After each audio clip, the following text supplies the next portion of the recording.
The Tragedy of Cinema podcast is intended as a family-friendly program that by extension strives to be inclusive to all people regardless of their ethnicity, gender, creed, or any other identifying factors in this incredibly diverse world of ours. With that said, some of the films we discuss may contain serious subject matters or have content considered morally objectionable by today's standards. We do not intend to condone or dismiss these aspects of these films, but our primary focus will be on what we believe the film succeeds at, some fun facts, and our personal enjoyment factors of each film. With that said, we hope you enjoy the show.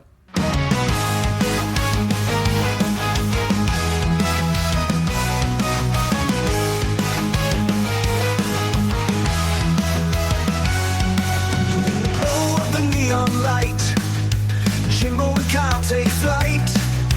80s dreams on its delight.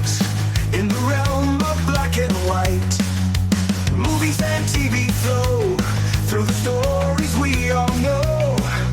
Silver screen tales unfold in the magic they bestow. The tragedy of cinema, when memories shimmer. Joyless as we toast to the tales we love the most.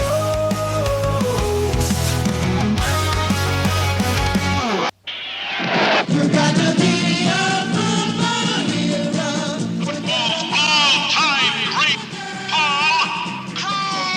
Burt Reynolds, the electricity that turns on the most outrageous team in football. The Mean Machine, supercharged and power-driven to the longest yard. Burt Reynolds, the quarterback who will tackle anything. Driver's license. Yeah, look what we got here, a miniature cop. The superstar. I feel so good. Get off of me. The stud. The All-American. The All-Amazing. A joker of a jock who laughed all the way to prison. Paul Crew, the Wrecking Crew. Anybody who is pro football's most valuable player has got something special. Did you ever do it standing up? All right, let's move it. A hero so special, he gets special treatment. They'll put you in the oven. Rise and shine. It's room service. How do you like them apples? Superstar. Shaving points off of a football game, man, that's un-American. Football faggot.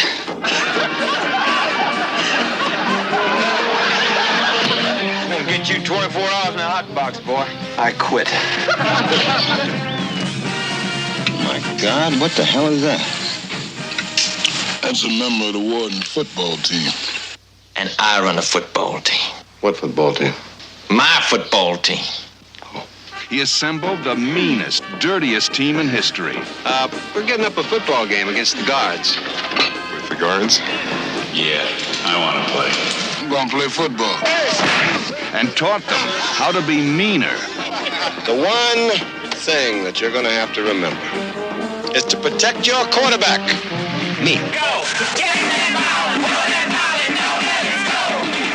And dirtier. I think he broke his neck. I think he broke his back. I told you I broke his Before this game is over, I want every prisoner in this institution to know what I mean by power.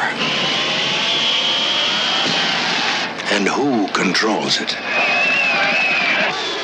The prison guards against the prisoners they guarded. The game that broke all the rules, all the records, all the bones. The most incredible ever played. On the field and off. You're going to lose the game. And I want a 21-point spread.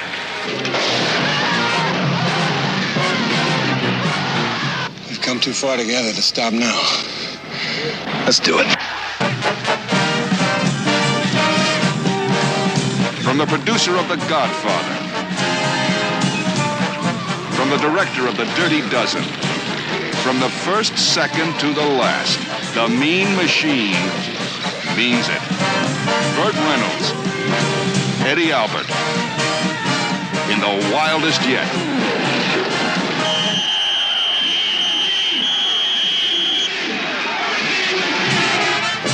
The longest yard.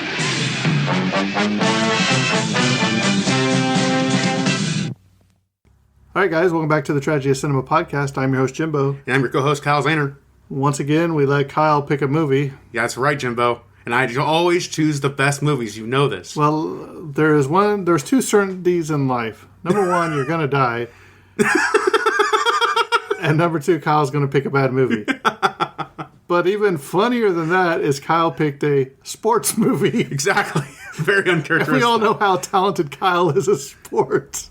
The most talented. The hot dog eating champion. Hot dog eating champion of an elementary school. So it's been a while since we recorded, so we've been catching up. Went and had breakfast at Denny's. So here we go. Kyle, would you like to tell the fine audience what movie you picked? All right, Jimbo. This week we are covering The Longest Yard, released on August 30th, 1974. Not the Adam Sandler version. Not the Adam Sandler original. Version, but they both have Burt Reynolds. Burt Reynolds. It's great. Film follows the story of a sadistic warden asks a former pro quarterback now serving time in prison to put together a team of inmates to take on and get pummeled by the guards. Very simple plot there, right? Straightforward. Yeah, this Jimbo. This movie, Jimbo. I chose it because I watched the remake with Adam Sandler back when I was growing up, and I thought, hey, it'd be fun to watch the original because I thought I watched the original a long time ago, but apparently not because if I did, I wouldn't have recommended it. I can say that about several movies you've recommended. Right? Yeah, but anyways, I chose The Longest Yard from the original Longest Yard because I wanted to see like how good the movie was with Burt Reynolds, and it's a movie. It's a movie from the 70s. There's redeeming things about it, just not enough. Anyways, this film was directed by Robert Aldrich, written by Tracy Keenan Wine for the screenplay and Albert S. Rudy for the story. Composed by Frank Duvall, and cinematographer was Joseph F. Byrock. Yep. And Kyle's had 4 cups of coffee this morning, I think, so he's wired to go. And I'm wired at the same time. I could just fall asleep right now. And a whole gallon of pancakes. I can just lie down on the roof of the house and just fall asleep. Probably. I don't know why. I could sleep in a thunderstorm right now. It's ridiculous. I don't know why. I'm just maximum drowsy actually. I don't even know the order we're going to cover this film on. Jimbo, I'm so disorganized today. It's all your fault somehow. I'm going to blame you. I'm not the one to pick this movie. I'll take that. I'll take choosing this movie as a crime in itself. But for the rest of it, I'm blaming you. Oh, okay. Okay. Budget for the film was $2.9 million in 1974. Adjusted for inflation, that'd be about $18.8 million today. And gross worldwide, it made a whopping $43 million. Jimbo, that's a lot of money for 1974. Just for inflation, that'd be over $278.4 million. Jimbo, this movie made bank. Despite being not good. Wow. That was pretty harsh on this movie. Well, I only have to match you, Jimbo. I didn't say I was rating it low. Right, sure. Sure. I'm blaming it on Thick today that maybe we didn't like this movie. just maybe. But hey, at least we're both aligned in our own opinions of the movie for once. Just like all the planets are aligned right now. Exactly, all the planets are aligned right now. We share the same opinion about a movie. Usually it does go the opposite. I like it and you don't like it and vice versa. All that stuff. Awards for the film. We have a few awards, actually, which is surprising. And they're not golden schmoozes, are they? They're not Razzies. I don't even know if they had the Razzies in the 1970s, honestly. Yeah, but if they did, I got to pay for them. Jeez. Okay, that was a little cruel. It's probably not that bad. 1975, we have a nomination for the Academy Awards for Best Film Editing. In 1975, we also have a win for Best Edited Feature Film for the American Cinema Editors Award. And for the 1975 Golden Globes, we have a nomination for Best Actor in a Motion Picture for a comedy or musical to Burt Reynolds. A nomination for Most Promising Newcomer for a male actor for James Hampton. And a nomination for the Best Supporting Actor for a Motion Picture to Eddie Albert. And finally, we have a win for the Golden Globe for Best Motion Picture in a comedy or musical format. Do you consider this a comedy? Yeah, I can see how it's a comedy. Well, it's not a musical, Jimbo. I can say that for sure. But yeah, I would say it's definitely a comedy. I think it's just the idea of itself is so absurd that they have to view it as a comedy. You know, even though there's not many funny moments. I think the movie kind of takes itself a little too seriously at times. It's kind of a drama, I think. I think it is more of a drama than a comedy. I would agree with you on that. I think the Longest Yard remake, if it is more That's a comedy, definitely a that's comedy. definitely a comedy. Adam Sandler definitely knew what he was leaning into there. But this original one, I think, tries to play it straight and actually tries to take its own subject pretty seriously, actually, and does make it more of a dramatic film, even though the premise itself is kind of absurd. Yeah, actually, I don't know of any real cases of prison inmates doing the whole thing. Oh, we have some. You have some? We have some coming. All right, Jimbo, I'm excited for your notes. We'll see how that goes. Technical details for this film. This film has a runtime of 121 minutes. This is a 2-hour-long movie. Feels like 3. Movie. The longest yard in a movie. Longest yard in a movie. Sound mix is mono, so single channel audio right there. This is a color film. Aspect ratio is 1.8. I'm not having a stroke, folks. Don't worry. Just a remix right there. The aspect ratio is 1.85 by 1. And the cameras used was the Michelle BNCR camera. And laboratory, this is a Technicolor film in Hollywood, California, US of A. All right, moving on to the cast. We have the legendary great actor, the last action hero, or like the last great actor, or whatever that documentary of his name was called. We have Burt Reynolds playing the lead character of Paul Crewe. Burt Reynolds is also known for such amazing films such as Smokey and the Bandit in 1977, Boogie Nights in 1997, and many films like Deliverance and the Dukes of Hazzard remake and a bunch of other great movies. Yeah, Gator. Everyone loves Gator. Jimbo, you got one on your top of your head? Smokey and the Bandit 2. Thank you, folks. I'll be here all night. It could have been worse. Could have been worse. And then next up we have Eddie Albert playing the role of Warden Hazen. Eddie Albert was also in the film Roman Holiday in 1953, and the show Green Acres from 1965 to 1971. Then we have Ed Lauder playing the role of Captain Nar. Captain Nar. I'm not saying that right for sure. Captain Nar, but the evil prison guard, basically, the one that had authority. Ed Lauder also was in the film Cujo in 1983 and Death Wish 3 in 1985. And then next up, we have Michael Conrad playing the role of Nate Scarborough. The Nate Scarborough was the football coach that came in at the second half of the film. Michael Conrad was also in the show Hill Street Blues from 1981 to 1987. TV show, yeah, it was great. And was also in the movie Baby Blue Marine in 19... Oh, gosh, that can't be right. I must have wrote that down wrong. No, it was 1917, I don't think. But probably... Probably 71, maybe. Probably 71. That's probably dyslexic moment right ahead right there. That's what I'm going to think. I'm going to look it up just to be sure here in a little bit. 1917 would be a little bit early. So that's interesting. Then next up we have James Hampton playing character, Paul Crewe's friend in the film. James Hampton was also in the film Teen Wolf in 1985, where he played, I believe, the father to Michael J. Fox. Mm-hmm. And he was also in the film The China Syndrome in 1979. Then next up we have Henry Caesar playing the role of Granville. Henry Caesar was in the film A Few Good Men in 1992. John Stedman played the role of Pop. John Stedman also in the film The Hills Have Eyes in 1977, the original Hills Have Eyes anyways. Then next up we have Charles Tyner playing the role of Unger.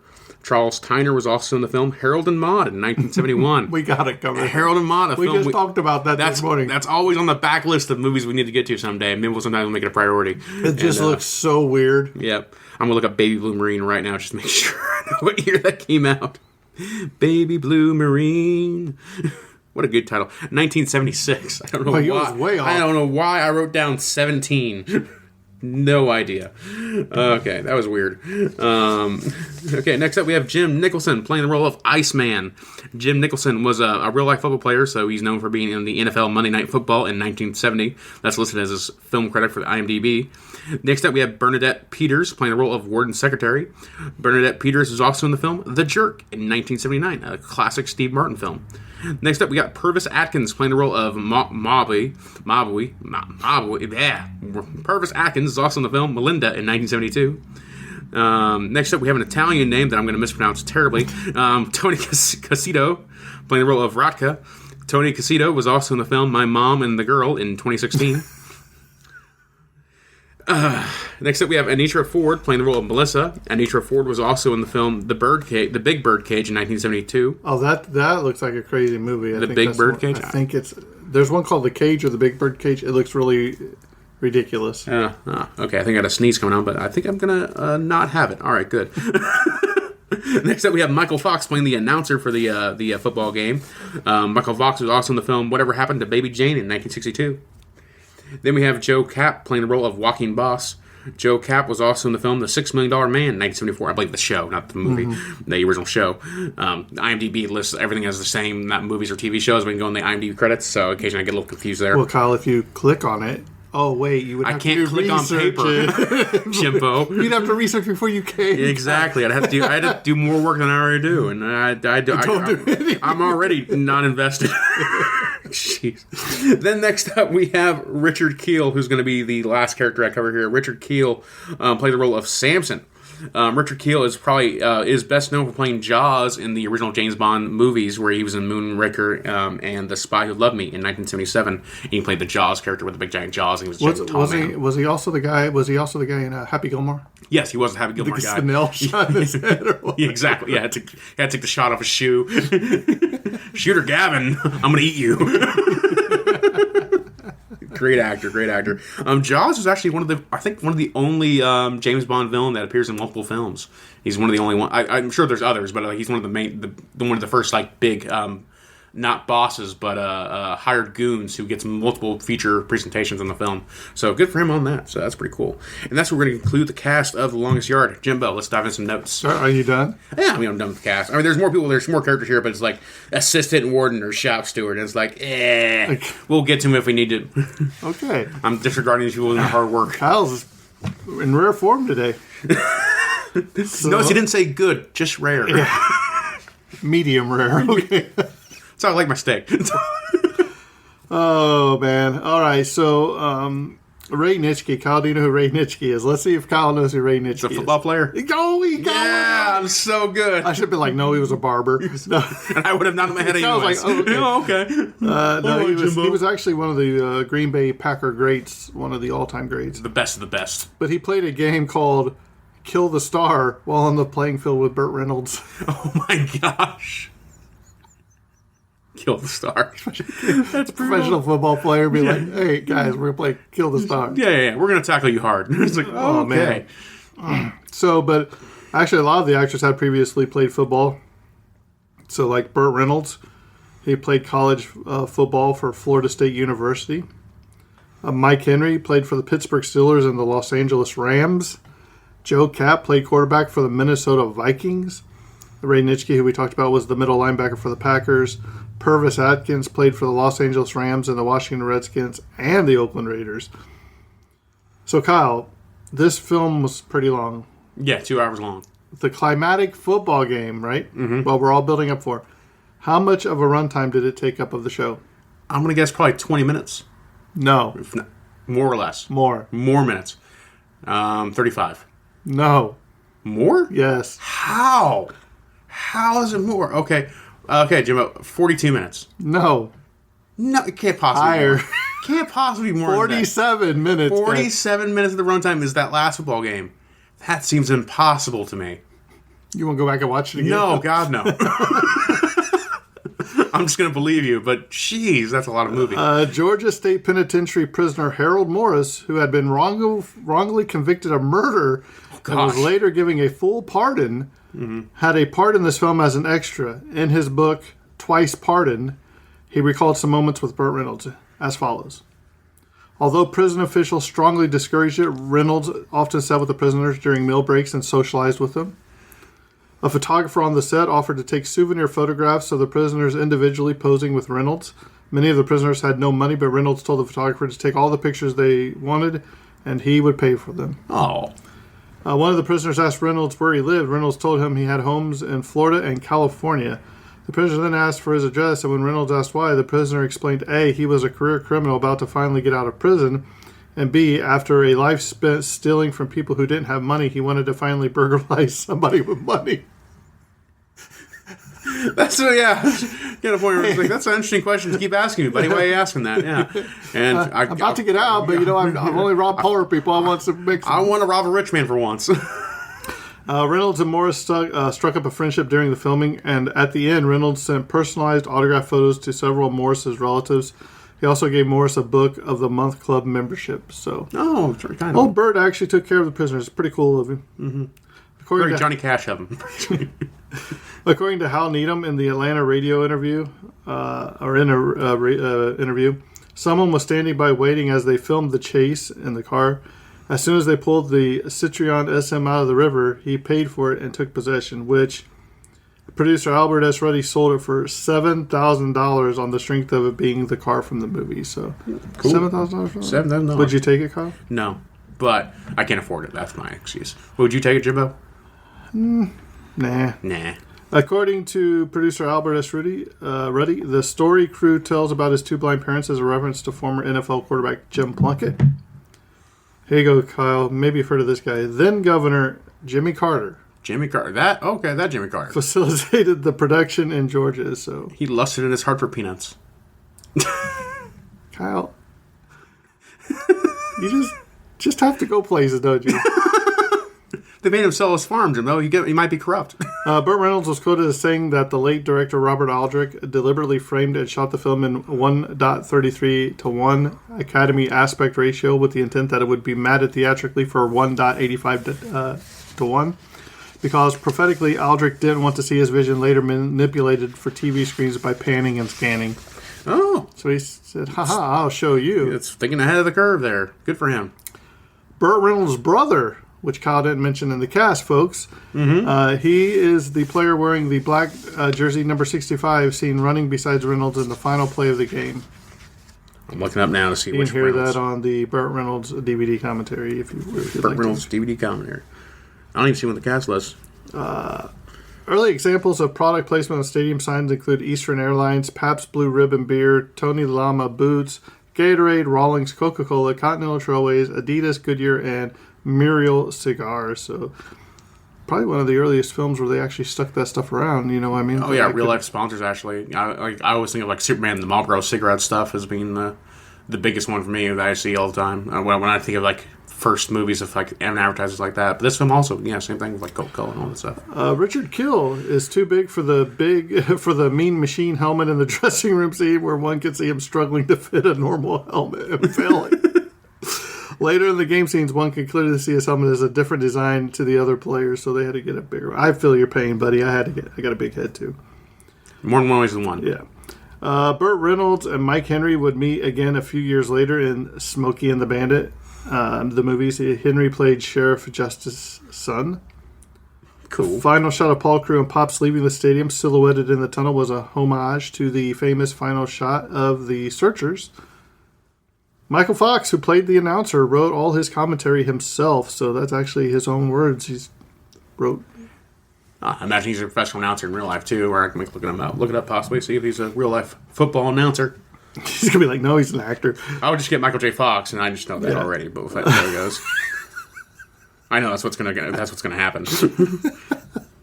Michael Fox. Sports Illustrated Rick Thielander wrote in the October 17th, 1988 issue, after the cast and crew of The Longest Yard departed from the Georgia State Prison, Kyle, the inmates played Georgia State troopers using the equipment left behind by the film crew.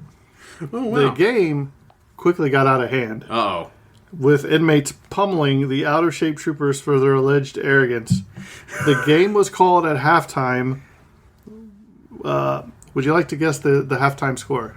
What was halftime score? I'm asking you. Oh, I didn't even know football scores. Take a wild guess. 3-7. But who's winning? The prisoners. Prisoners, you said 7-3? 7-3. Kyle, I hate to inform you that you're wrong by a long shot. The inmates were ahead 66-0. Oh my God. Thus ended the prison football in Georgia. Yeah, okay. So, that sounds like a real life explanation of how that thing would really go down. Those are some motivated individuals that really want to bring this down. isn't telling Kyle doesn't know nothing about football. He's like, 3-7. There's a pigskin involved. I know that much. Bernadette Peters wears really big hair and is the only female in the film other than those in the grandstands and Crew's girlfriend. So that's pretty interesting. Interesting. 2 years after they appeared in The Longest Yard, Burt Reynolds and Bernadette Peters would both appear in Mel Gibson. Mel Gibson. Mel Gibson's The Passion of the Reynolds. Mel Gibson. Good Lord. Mel Brooks. That's the guy I'm looking for. That guy. Silent movie. I better just be silent. Mel Brooks, silent movie. Although they would not share any scenes together in that film. So. Okay. Maybe they're on set though at the same time. I had a Kyle moment there. I know, right? It's hard. It's tough when it happens. I understand. It's I know tough to read. Yeah. The dropkick field goal converted by the Mean Machine still remains in the NFL rules book to this day. Doug Flutie of the New England Patriots converted the last one for an extra point during the 2005 season. The previous time a dropkick was converted was in 1941, and there may have been one more recent than that. I think there was. I wouldn't be surprised if there were. Surely. Don't call me that. Shirley. Nah. Charles Tyner played a con in this movie. Previously played a guard in another famous prison movie called Cool Hand Luke. Cool Hand Luke. Sonny Tannen's scene shows him throwing bales of hay up onto a flatbed truck. You remember this scene, Kyle? Yes. Do you know the weight of an average bale of hay is how many pounds? How many pounds is an average weight of hay? I'm going to say it is 80 pounds. 80 pounds on the dot. Oh, smack. Got one. Yeah. But I don't know. Could you throw him that high like that guy was doing? He was just chucking them. 80 pounds. It would be tough. I mean, God, be tough. Think how many shots they have to do for a regular movie, how many times you probably have to do it in real life. I couldn't do that. But I could probably wing it a couple times. It'd be out on medical for 6 Exactly. Like, I would throw my arm out, but I could probably... Shoulder. Because I handle 55-pound like things of film pretty regularly, so yeah, I feel confident in my strength. I'm a big old strong boy. When Sonny the Indian Six Killer was playing quarterback for the University of Washington, Burt Reynolds drove up to Seattle from Hollywood just to meet him. Sonny's Cherokee heritage was unusual for a starting collegiate quarterback, and Reynolds himself may have had some Native American ancestry. Six Killer later theorized that Burt Reynolds may have had a little something to do with him being cast in this film. Oh, that's really cool. Maybe. Yeah, good for him if he did. Although seen throughout the movie, the assistant warden only has one line. After the game has ended, he says to the warden, "His Tory." Remember when he says that? Yeah, you're right. His Tory. Okay. According to producer Albert S. Ruddy in the DVD commentary, in the original script, when Paul Crewe goes to recover the ball at the end of the game, Captain Nair was supposed to shoot Crewe in the back because Crewe really was attempting to escape. But when it came time to film the scene, it was said that the audience would be devastated by the death of the Crewe.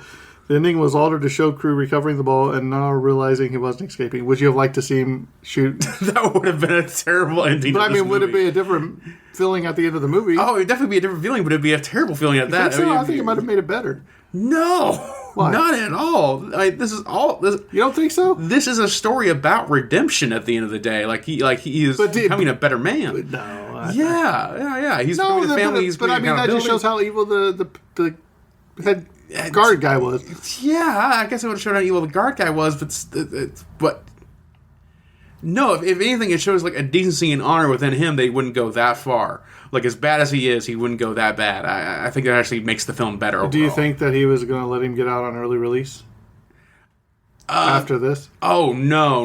I don't think the guard would have been so corrupt to convict him of caretaker's murder. I don't think he would have done that. Actually, I think but they left that open. I think the impression I get is that from the camaraderie of the game themselves, they now have formed some form of an honorable bond where they don't like each other, but they at least respect each other not enough to throw themselves bad shade like that. They're not going to attack each other that way anymore.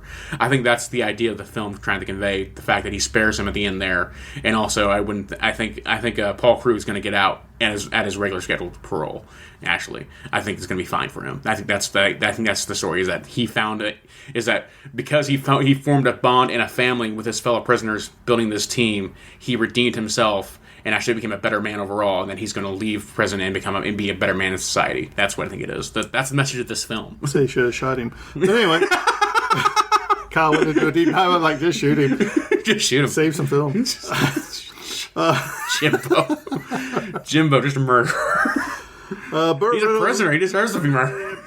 Burt Reynolds not only meets up with Mike Henry in a couple of years and Smokey and the Bandit as Junior Justice, but Sonny Schroyer as the motorcycle cop and Alfie Wise as the traffic jam patrolman. And last but not least, Kyle, Burt Reynolds wears the same jersey number in the 2005 remake as the original film, number 22. Oh, cool. All right, Kyle, we'll let you go first. All right, Jimbo. Just talking Since about you made me defend the film right there, I feel like I want to give it a positive score. Just talking about it changed. Defended. But no, the movie's not that enjoyable. It really was. I was kind of bored to tears by it most of the time. True or false? You played on your phone while you were trying to watch this movie. I played definitely. a video game. Oh, definitely. I knew it. There's no way I didn't, for sure. But in general, this film is worse because I've seen the remake beforehand. So like all the jokes that were original and interesting for the original film are now played out, where I was like, oh, okay, this is the same joke over again but told less tight. Basically. So yeah, the film by itself is probably like, if you've never seen either Longest Yard, you might enjoy watching the first one, the original, the first hand. But overall the film is kind of flat. It's not really that interesting. There's some also aspects of that age poorly, particularly like the domestic abuse right there at the very beginning, where Burt Reynolds is just like a tremendous butthead to a woman, and at no point does the movie go like, that was really messed up what you did there. At no point in the movie is like that at all. She deserved it. She talked back, obviously. Oh my gosh. No, but she was like, basically saying that she's saying his property and all that. Yeah, worthless and all that. Yeah. Like they definitely have a terrible relationship, but also Burt Reynolds takes a lot of physical action that's highly inappropriate. And at no point is the film criticizing for what he takes as those actions, really. Even the cops, like, they get mad at him for like stealing the car, not for beating up the woman. So it's like, nice, that made me cringe when I watched it at the very least. But overall, this film might just be a solid like 5 out of 10. Like it's just adequate. I don't think it's necessarily bad, but I was pretty disappointed by it because I'd seen the remake, and I think the remake is largely just a superior film in every aspect. Actually, I think it's shot better. I think it's more interesting. I think it knows better what itself is a comedy. But I also respect what The Longest Yard did. Back when it originally came out in 1974, where like I think it's. Even today, I think it's rare for film to treat prisoners with a sense of identity and value as a human being. I think a lot of Americans, or even broader society, kind of like dehumanize criminals as like not being real people because they committed, because they did bad things. And instead, this film treated them as people like worthy of redemption, still people worthy of value and worthy of human decency, basically like that too. So in that film, I respect the film for doing that in 1974, and still today we still struggle with that even today, I believe. But I think overall this film is like meh overall. So me, 5 out of 10. That's where I'm going to keep it. Jimbo, I'm going to throw it back to you. What do you think of this film? I think what I liked about this film is the undertones of the movie, like when they go out on the work detail and they're all chained together or whatever. You can still see some of the racial tensions. Yeah, and how everybody was treated differently. And I think. I wish they would have played more into that, because you see it with the segregation, basically. I don't want to say that word, but where they're split up in different groups within the prison system. Yeah, and I think that's the right word. The one group doesn't want to play with them, but then eventually the one guy's like, "Hey, yeah, I'm going to play," and then they all start coming to play. I wish they would have explored that avenue more, because it tried to be. There were some comedic moments in the football game, like throwing the football in the groin of the referee twice. You know what I mean? Stuff like that, or clotheslining him. But to me, if they would have cut maybe that final football game down to probably 20 minutes or so, which you could have done, and then explored more of the when the caretaker died, how it affected them on the inside. And just that whole interaction between the different groups within the population of the prison. And you could have even threw in some more guard cruelty in there, just to make you hate the guards even more. And then the ending, I think either A, you shoot him, just so be like, hey, this is what happens when you stand up to the guards at here. Yeah. Or if he did that, what would have been really nice if he would have shot him, and maybe had like his boss in the crowd, and then he gets arrested, and you see him at the end being locked up in the same prison. That would have been pretty cool. Could have been interesting doing that too. Right. Yeah. So for me, I like the movie. Is it a good movie? It could have been better. So I'm going to give it a 6.5 out of a 10, Okay. just because of some of the underlying topics that they discussed and they showed, but they didn't dive deep enough for me. Another thing I'd say a little bit more broadly is I think this is a really unexplored genre of film and also TV shows. Like I think like Orange is the New Black was kind of like the only show I ever watched that kind of explored prison life and those kind of things as well. I'm simply in the way of humanizing the prisoners. Most times I see like other prison movies that's usually like an escape plan or something like that too, kind of a heist movie in reverse where like how do we break out of prison, but it's very rare to see films that take place in a prison that actually explore the mindset that actually goes in there. So like it's especially for America, for the amount of what's it term, interned people we have in America, and not intern, that's not the word I'm willing to do. Internment. In the amount of people in internment that we have in America too, it's like it's shocking how little films we have that really do explore prison life and actually kind of explore the mindset and also the human decency that goes in there and how prisoners are actually treated in America and other societies even. There is I want to say a 6 to 10 part series on Netflix I started watching, and it's about this cell block D or C or something in one of these prisons, and the warden of the jail told them, they said, okay, here's what's going to happen. Because they go on lockdown every night. They have to be behind their doors and they're locked up for so much. He's like, you guys are in here. You're locked up like animals. He said, but we're going to try this experiment. And it's a true story. You're watching it in real time. Mm-hmm. And these are like the worst of the worst people, like murderers and stuff like that. And he said, what we're going to do, he's like, I'm taking this cell right here. He said, and basically we're taking all the guards out. Yeah. He said, and we want you guys to function as a society in here. Now, of course, you have your problems, but they deal with it themselves. Mm. It's very interesting. I recommend it. I'm not done with it yet, but what I've watched is very interesting because you got a lot of younger guys in there. You got older guys, and you got guys like, look, if we don't do this right, they're going to take away the privileges we have, and we're going to go be in lockdown again for 23 hours a day. So I highly recommend. I can't remember the name of it, but you'll see it on Netflix if you pull it up. That does sound like a very interesting series too. And like, I'm not trying to make this a whole political thing necessarily, but I also noticed that like a lot of, especially like real life documentaries about prisons, they usually take the perspective of they're filtered through the guards' perspective of many scenarios like that too. It's usually like what the guards have to deal with and what the safety precautions they take, which is obviously a valid perspective to have for people that work in those kind of industries. My father worked in a jail before as well, but I do like the idea of exploring specifically the prisoner's mindset and their perspective of the environment is, the idea of like, how they're being treated and how they're trying to prepare to be reintegrated into society, and one of the things that keep them largely make the prison system a turnstile in America, especially like prisoners that regress and then go back to prison.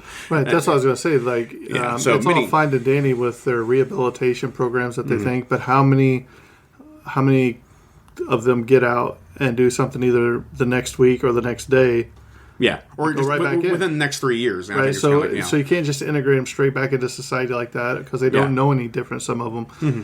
So, because some have been there since they were a kid. Yeah. So I think we need to figure out a way to integrate them back into society. Maybe like straight from prison to like a communal living with. Yeah, just to get them. Various other countries have tried different things as well to greater or lesser success, and I think in America it's an issue that largely goes ignored, and I think that is a problem that also we see in the media itself that we have, that like there's these real life documentaries that I think have a kind of an authoritarian perspective and mindset, particularly like going to the guards, going to the wardens and asking them their perspective and like filtering through there. And also it's something that like we also don't really cover in our fictional bases in movies and in also television shows. There's very few of those things being made, despite the fact that there is such a large prison population in America. So it's interesting. It's one of those things where like I wish it was something that we thought of more as a society, how we treat people who have committed crimes, and hopefully get on a better track on that as generations go forward, because there's just too many people to ignore. Too many people that need a chance to be good again. Well, this has been Pillow Talk with Kyle. That was bigger than I thought when we started this podcast, actually. So, Kyle, let's go back. What are you rating this movie? Is it still a 5? Maybe it's a 6, Jim. Oh, we've got him up to a 6. I'm dropping mine to a 4 because he didn't shoot him. No. But it's glad to be back in the saddle. If you'd like to reach out to us, we are the Tragedy of Cinema Podcast on Facebook. You can reach out to us, the Tragedy of Cinema Podcast, or no, just the Tragedy of Cinema at gmail.com. If you want to leave us a review, go ahead. We'll make Kyle read it on the air. Mm-hmm. I'll read it perfectly if I swear. Yeah, I probably messed your name up. So, but with that being said, I think this episode's coming to a close, and that's a wrap. And cut. It's the game.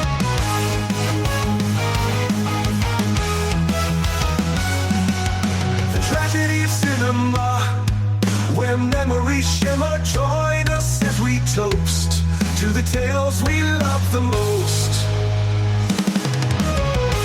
The tragedy of cinema, where memories shimmer. Join us as we toast to the tales we love the most.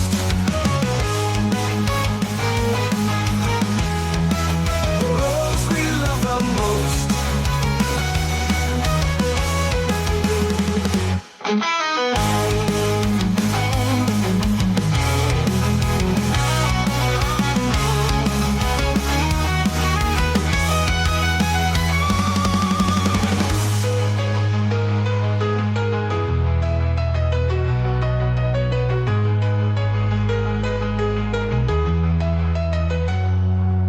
The tragedy of cinema, where memories shimmer. Join us as we toast to the tales we love the most. To the tales we love the most.